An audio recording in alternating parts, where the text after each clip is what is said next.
Hi, I'm Charlie Halfen, and I truly believe that you can drive your entire life and never have an auto accident.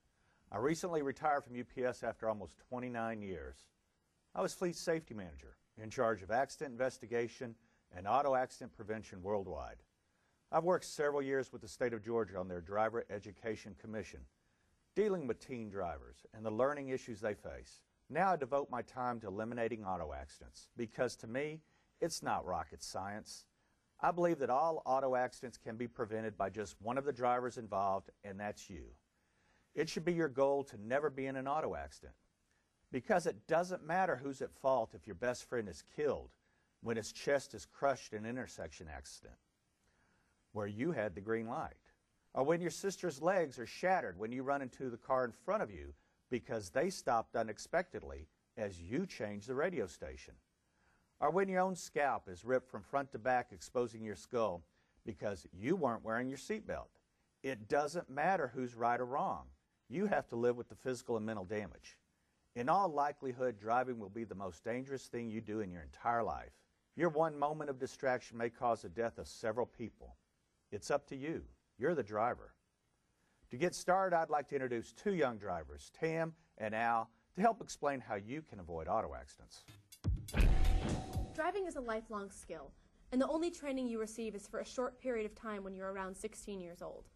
The actual driving skills involved with recognizing a hazard and knowing what to do about it can only be taught with on-road experience, and that takes time. Experienced drivers know that children will step out between parked cars, distracted drivers are erratic, impatient drivers will pull out in front of you without warning, and that some drivers do not even stop at red lights. A 2008 National Highway Transportation Safety Administration report to Congress on teen driver crashes states, younger drivers are not experienced in hazard recognition. They do not generally acknowledge inherently dangerous situations on the road and therefore do not react appropriately. The goal of hazard recognition driving is to teach experience, real behind-the-wheel experience that may take you a lifetime to get. You need to learn those dangerous situations that you'll face on the road and how to avoid them before you actually face them in real life. There are several things that every driver should know about accidents, no matter the driver's age. First, distractions are the major cause of all accidents. Driving requires your undivided attention from start to finish. If you just pay attention and look for hazards while driving, you cut your chance of having an accident in half.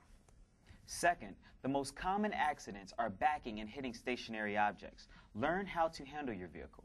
Pay attention even when you're doing the simplest maneuver, such as parking. The same is true with backing. No one feels comfortable moving backwards, but it's a big part of driving and it can be dangerous. Learn to use your mirrors. Practice backing until you have the confidence to do it safely. Third and most important, you need to know that the most serious injury-producing collisions are intersection accidents, head-on accidents, hitting another vehicle in the rear, pedestrians, and cyclists. While any accident can be deadly, these accidents cause the most serious injuries. Most teenagers think that driving is easy and that they are good drivers. The truth is, teenagers have 4 times as many accidents per mile driven as adults. Driving is a physical and mental skill, like baseball, basketball, or even playing the violin. We're not very good the first time we try it, even though we may think we are. But over time, through our own experiences, we become better. Striking out, missing a free throw, or playing the wrong note on a violin may be terrible at the time, but they are not life-changing experiences. Failing to clear an intersection because you're on the phone can kill your best friend and change your life forever. You don't read, eat, or talk on the phone while shooting free throws, catching fly balls, or playing the violin, so why do it while driving? What's different? The on-road, real-life driving situations that follow have been divided into segments devoted to accident-producing topics. Keep in mind that eye movement is critical to hazard recognition and your safety. You'll see small yellow arrows that could be hazards and large red arrows which are potentially dangerous.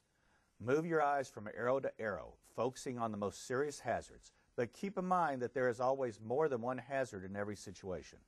You should always be thinking about what you'll do if that hazard crosses your path. The key is awareness. You can't avoid an accident if you don't see the hazard. Learning to scan for hazards, recognizing their potential danger, and knowing what to do in any given situation will keep you alive. Remember, scan, recognize, and react. This is a skill you'll use for the rest of your life.